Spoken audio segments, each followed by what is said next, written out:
Hello, and welcome back to another edition of Illinois Senior Living. In this edition, I plan to answer the question of when it's no longer safe for an elderly parent to live alone. And here's the direct answer. It may no longer be safe when the problems involving falls, medication, meals, personal care, memory judgment, or emergency response are happening repeatedly, and the person can no longer manage those risks reliably, even with support. Now, one forgotten appointment does not necessarily mean someone needs to move. What matters is the pattern, the severity, and whether additional help can make the home safe. Hi, I'm Brad with Senior Source, and I help families across Geneva, St. Charles, Batavia, and the surrounding western suburbs navigate senior living and care decisions. And this is one of the hardest questions families face. Is mom still safe at home? Or are we waiting for something worse to happen? Most families are not trying to take away someone's independence. They're simply trying to protect someone they love while honoring that person's wishes. And families should not have to make that decision alone or wait for a crisis to make it for them.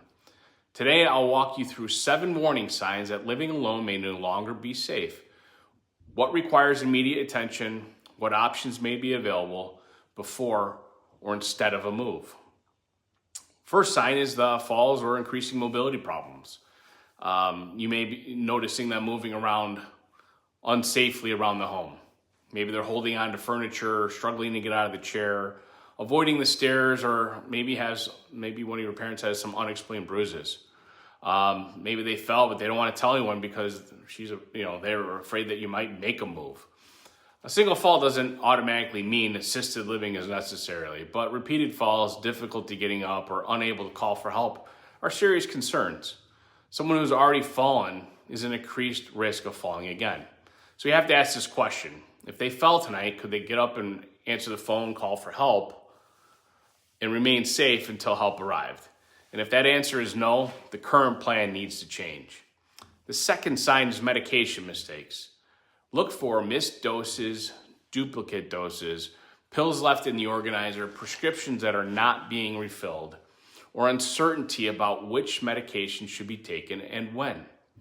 Medication problems can sometimes be addressed with an automatic pill dispenser, different pharmacy packaging, nursing support, or someone checking in regularly. But if mistakes continue despite those systems continue to happen, living alone may no longer be safe.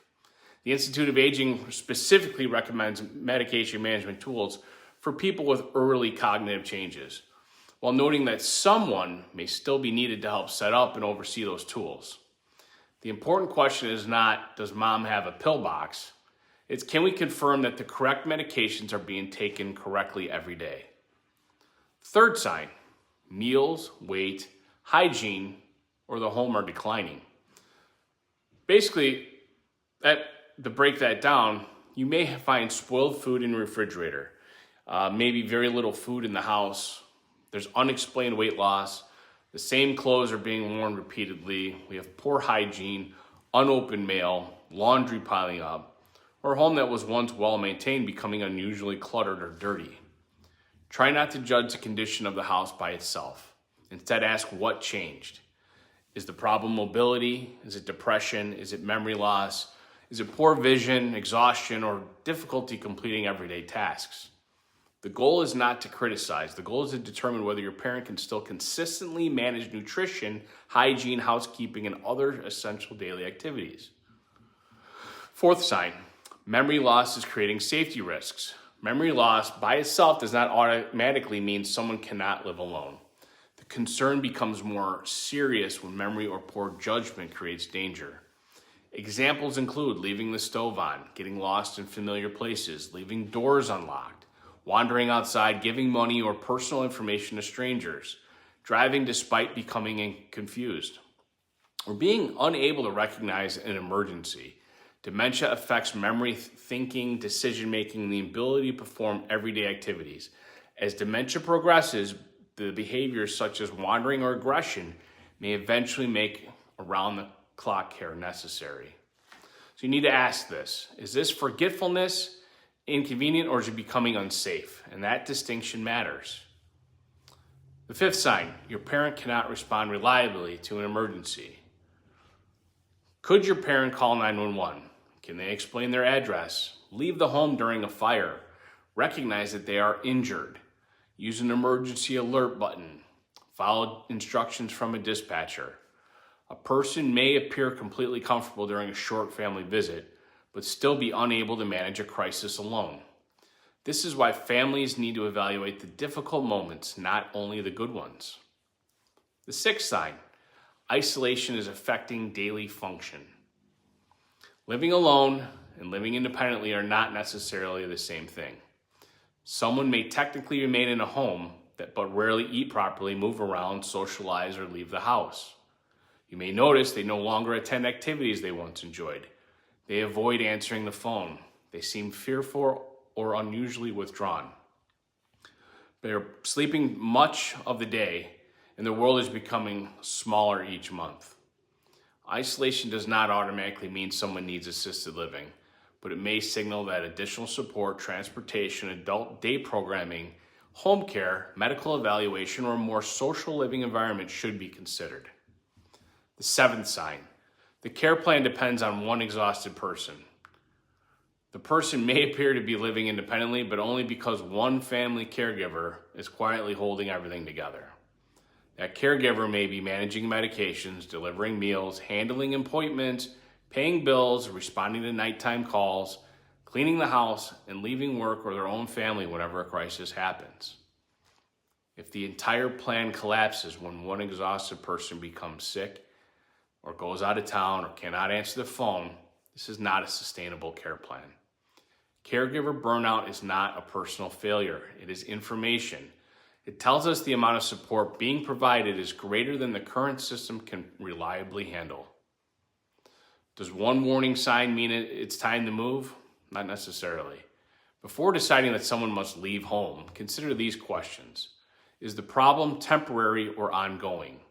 A temporary decline after surgery may require short-term rehabilitation or home health, not a permanent move. Can the risk be reduced?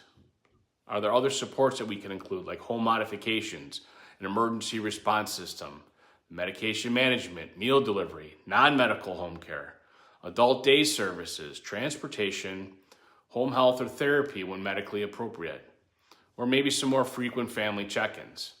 Is this solution reliable? A plan is only a plan if it works consistently. Saying a neighbor usually checks on her is different from having a scheduled, dependable support every single day. Home safety improvements can reduce certain risks, including fall hazards, but the level of supervision still needs to match the person's actual abilities.